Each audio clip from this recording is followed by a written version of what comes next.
Here are my audience today. I'm Jacqueline. I'm Xavier. I'm Jasmine. I'm Jesse. I like long walks on the beach, and I love to cook. Okay, so my speech today is an informative one. Inkpaduta, who was he? He was a chief, and his people would follow him, and they did whatever he did because they knew he was doing right by them. He was a well-respected chief, but was also not respected by the non-native community. We are all descendants of someone, and I'm a descendant of Inkpaduta, and I'm proud of it. And we all need to learn our history, and Inkpaduta is a chief who is not talked about much.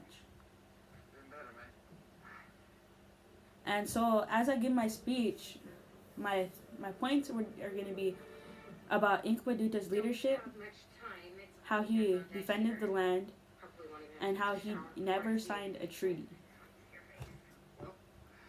So Inkpaduta was a great leader. One of the leadership skills he upheld was how he made sure his people were taken care of with food and shelter.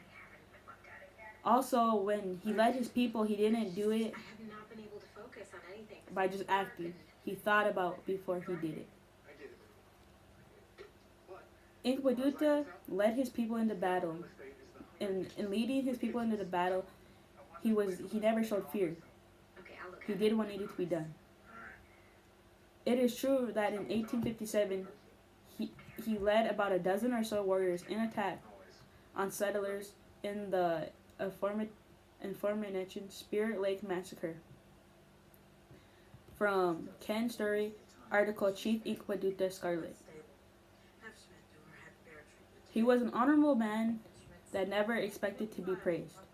Inkpaduta is considered to be a hero to many native people. We honor him by keeping his family safe. Ladana Brave Bull Alert article Inkpaduta Wakpekute from 2008 to 2016. Inkpaduta was known for his leadership skills, but also by the way he cared for the land. One reason was because he was always defending the land, and in doing this, he was protecting the land. He took care of the land by protecting it. He took care of Mother Earth. He didn't do wrong by Mother Earth. In 1877, 12 years after the end of the Civil War, Inkpaduta was among those who defended George Custer at the Battle of the Little Bighorn.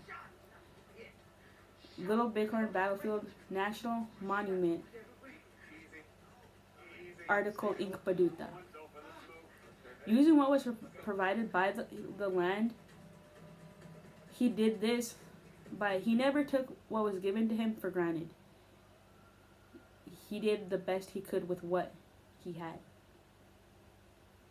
You will see how they have lived in harmony with the land, how their language has named places, and how their movements and migrations, both voluntary and forced, have been significant. Teresa Peterson and Walter Labatt Jr. said from the article, The Land, Water, and Language of the Dakotas, Minnesota's First People, 2014. And also with this, he looked after the land.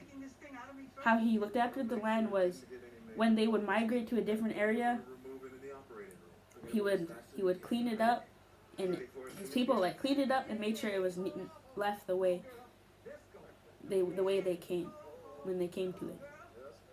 And also, he never wasted anything. So let's say he killed a buffalo. He would not only use the hide, but the fur. He would use the bones. His people would use the bones for jewelry. They would make things out of it that they could use in their everyday lives. Yes, yeah. Just got a lot going on today. Winston is driving back as we speak. Furthermore, Inkpaduta was a chief who thought before he did. And by this, he never signed the Treaty of Minnesota. The saying that's always been told, keep your family close and your enemies even closer. Occasionally, even during times of war, Inkpaduta befriended white settlers when it was to his advantage. John Monet, Review of Inkpaduta, Dakota Leader by Paul and Beck, 2009. Could not trust. You could not always trust what came out of the white man's mouth. And this is the way Native people thought back then. And in ways it could be a good and or bad. But the reason why they thought was like this was because the last time a chief signed the treaty, they went back on their word. And so not only did they lose what they said they were getting, but they lost. More was taken from them that should have been. As in, their land that they were given a small portion and taken. The white man took more than what he should have. And in taking it, he never paid them for it, like the way he said he was going to.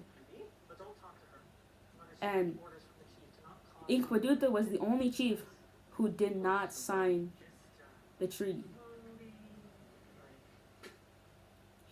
The Treaty of 1851. He did not sign the 1851 treaty that ceded southwest Iowa to the U.S. and so did not adhere to restrictions. Pipestone National Monument, article Inkpaduta at the Pipestone Court, 2020. And like I said, it was because in signing these treaties, not only were his people losing things, his people were being taken from their homes and put on reservations. And being that chief, when he didn't sign it, the white men were scared of him. The reason they were scared of him is because his people followed him, and they didn't like that.